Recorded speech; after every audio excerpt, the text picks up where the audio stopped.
Денес, драги мои, зборуваме за оној спортски дух и сум во друштво со едно од нашиве најпознати македонски репрезентативци, а станува збор за Бобан Николов. Бобан, здраво, како си? И пред се сакам да се заблагодарам за одвоеното време што си дел од мојава емисија. И добре дојде.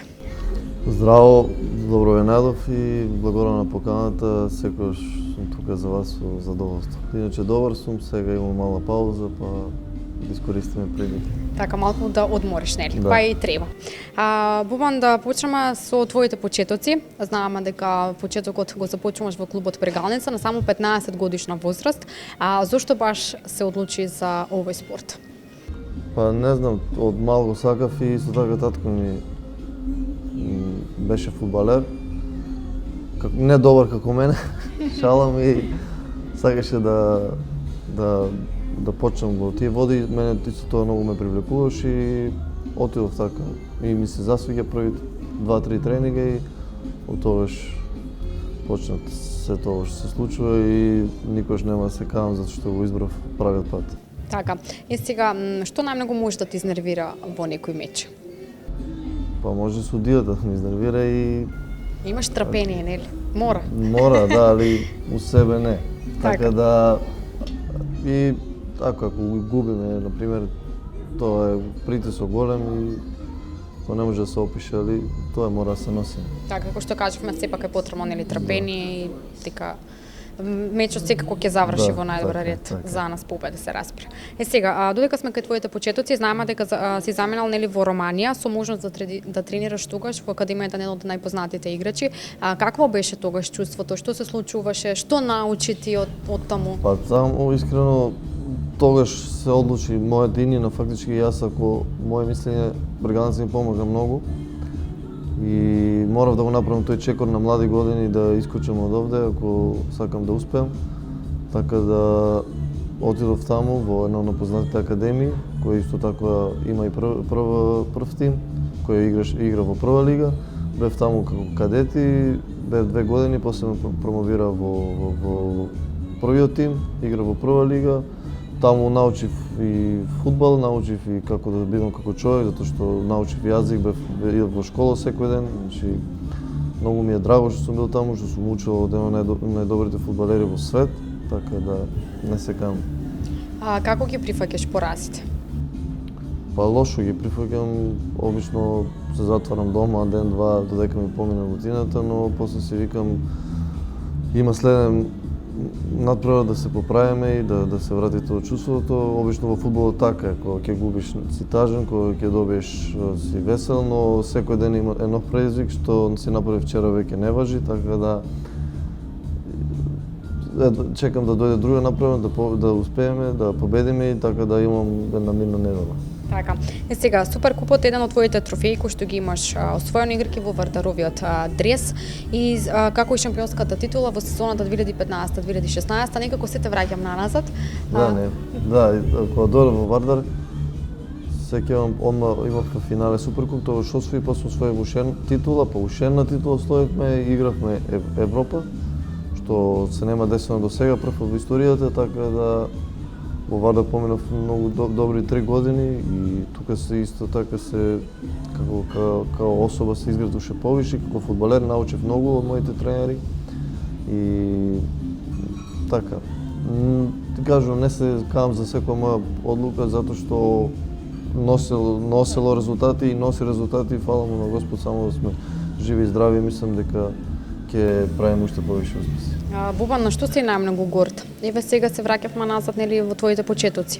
Сега знаеме до која ниво си стигнал. На што си најмногу горд, најмногу благодарен? Која е твојата најголема подршка? Најмногу благодарен сум на мојата фамилија, кој во фудбалот има падни стани, никогаш не е сјајно, но тогаш е тука твојата фамилија да ти помогне, да те бодри, затоа што да стигнеш до овој успех и да стигнеш до овој левел, мислам дека треба многу жртва, фудбал бара жртва, треба да се откриеш од многу работи, треба да поминеш низ многу тешки работи за после да биде полесно. Не може да искочиш на терен, да уживаш, да искачаш по надвор од терен, по дискотеки и такви работи и после да идеш на терен и да ти биде се сјајно. Не, мора да се жртвуваш, мора да се трудиш, фудбал бара работа, така Тука и тренингот, нели, да, кој што е да напорен. тренираш и колку даваш, толку ќе ти врати Господ фудбалот, и така и мислам и во животот, кога тогаш ќе те награди и мислам дека доаѓаат резултатите. Така. Сега, во младинската репрезентација за Европско првенство на играчи до 21 годишна возраст, секако имаш нели учествувано во Полска. Истата таа година си член на Вардар во фаза на група во Европа лигата и Европското првенство кое што е нели за следната година. Какво беше чувството? Дали си свесен за твоите успеси? Па не, искрено, кога дојдов во Вардар имавме така предобар тим стварно, но после тоа, баш кога дојдов во Вардар, тогаш почнав и имав 20 години и почнав да играм за U27. Така да имав амбиции да бидам се подобар и подобар и кога времето поминуваше месец, два, три, кога видов дека имаме квалитети и дека можеме да направиме нешто, тогаш имав уште поголеми амбиции, уште поголема желба за работа, да успеам и на крај се пласиравме на Европско, кој никош не се случило у 27 во историјата. После тоа се пласиравме во Вардар после 2 месеца, кој никош да не му е случено пак во македонскиот фудбал. И тоа за мене тоа представува гордост, затоа што веќе 3 пати сум испишан со златни букви во фудбалската историја на Македонија. Така, какво беше тогаш чувството? Како поминавте кога веќе дознавте дека се пласиравме на Европско првенство? Па чувството беше неопишливо, не може, затоа што беше стрес до последен момент. Чекавме ние да ако тепаме требаше другите да изгубат и се играше во исто време, на полувреме ние водевме, они водеа, значи влегов значи беше хаос. После на крај видов публиката почна да аплодира, другите дале го, не знам што се дешава и на крај од реакција на публиката знаев дека они изгубиле, ние се пласиравме и уште посладко, значи колку потешко ќе стигнеш до успехот, толку ти е посладко. Како функционирате со другите момци од тимот? Па како фамилија, затоа и дојде овој успех. Не може фудбалот не е индивидуален спорт. Треба да бидеме заедно како тим и на секоја утакмица ако сме заедно како тим, денес ќе искачам ја како посебен индивидуалец, утре друг и така сите, ама битен е тимот, не е битен. Јас ако дадам 2 гола и ако изгубиме 3-2, за мене тоа е неуспех и така да затоа и дава резултати се тоа.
Буман, имаше спекулации за трансфер во Италија, што се случи и дали е вистина тоа? Па имаше спекулации, има уште, но не знам само... Вистината е? Да, вистината е дека тука сум веќе 3 години, време за нов предизвик, само толку ќе кажам, ќе видиме тоа ќе се случи. Добро, секако ќе ни откриеш, не? Европското промени многу планови што се пласиравме на подобро, се надевам, само сме здрави и живи и мислам дека ќе биде секој што треба, но како што кажам, мислам дека е време за нов предизвик. Така, како си задоволен од игрите во Унгарија, како се однесуваат со тебе? Па одлично, супер се однесуваат. Има повише почитување сега затоа што се пласиравме ние и те гледаат дека Македонија на Евроско. Исто така, мислам дека таму поминувам уште, таму сум 3 години, но поминувам стварно добри работи, освоивме титула, освоивме куп, се пласиравме во европската фаза. Задоволен сум од таму, но што кажам, мислам дека ќе биде време за нов предизвик, не знам, ќе видим. 3 работи кои што го исполнуваат Бобан? Освен фудбалот. Успехот не исполнува како да кажам, време поминато со фамилијата и време поминато со другари, затоа што малку доаѓа до тоа.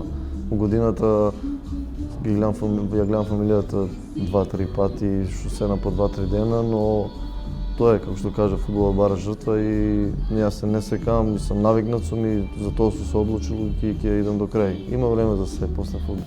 Така, Бобан, освен во фудбалот, ти можеш да бидеш пример и на оние млади генерации, бидејќи секогаш си прв кога станува збор за хуманитарен гест, нели со дејчиња обкружен. А какво е тогаш чувството? Дали мислиш дека хуманоста кај нас е истакната на некое ниво? Вака сега, искрено, јас еве, сите знаат за мене и за Јане Велковски, детето што има спин развито, ми е најдобар другар мој. Така, се запознав со него пред 3-4 години, не, пред 4-5 години се запознав со него, тогаш ми влезе во срцето и од тогаш сме стварно неразделни, секој ден се слушаме, исто така и во други дечиња, на други дечиња помагаме, но хуманитарноста, како да кажам, не треба да биде истакната за народот. Значи, има многу луѓе што, за жал, прават хуманитарни дела и луѓето треба сите да дознаат. Разбирате, значи доволно ми е на мене сега, нормално јас сум една личност, некој пат се дознава, некој пат не, него мене ми е доволно ја да го направам детето среќен, а не мора да знае цела Македонија дека јас сум помогнал и да ме утре да ме као еве вака така. За жал многу луѓе така прават заради не знам зашто. Треба да се помага и да се може да се дознае, не е проблем, него да не биде тоа целта, да помагаш заради утре да те збора дека треба да го правиш тоа од срце ако ти дојде.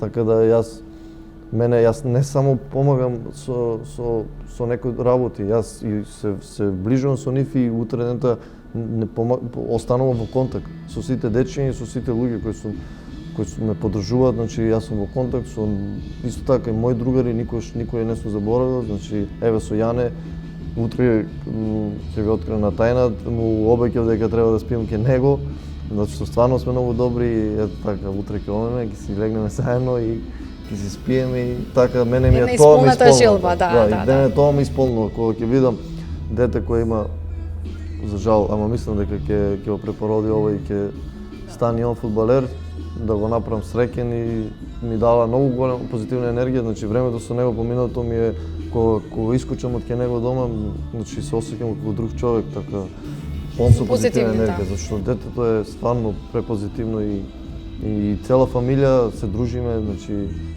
значи се најдобро и стварно они ми се една од најголемите поддршки. Окуваме многу здраве и се тоа да го надмине. Бобан, како се сега подготвувате? Како ќе се подготвувате за Европското првенство? Колку напорни ќе бидат тие тренинзи? Па сега во март имаме собир, ќе се подготвуваме тука во Скопје, после тоа имаме во пред јуни, пред да почне Европското, ќе имаме камп на 2-3 недели, мислам дека не знам дали ќе има Македонија на друго место. Ќе бидеме сите заедно да ги анализираме противниците и да одиме таму да направиме уште некој историски успех, затоа што ова репрезентација има стварно квалитет. До сега покажавме тоа веќе 3-4 години, така да мислам дека и таму нема да разочараме и ќе направиме уште еднаш горда Македонија. Твоја позната изрека е дека не губам на големи мечови. Јас сакам да ти кажам дека ние сме подготвени. Јас сум си подготвена за навивање и вие знаете дека вие сте нашата гордост и сме среќни за тој постигнат пласман и со Господ напред, па да Фала, напишеме еве. уште една историја. Ќе имам те карти од мене и ќе чекам да не бодрите и да славиме сите заедно. Ти благодарам уште еднаш и за одвоеното време, ти посакувам се најдобро и здраве, се гледаме за убави работи. И на гледачите да посакам среќни новогодишни и божни празници и се гледаме у некоја наредна прилика.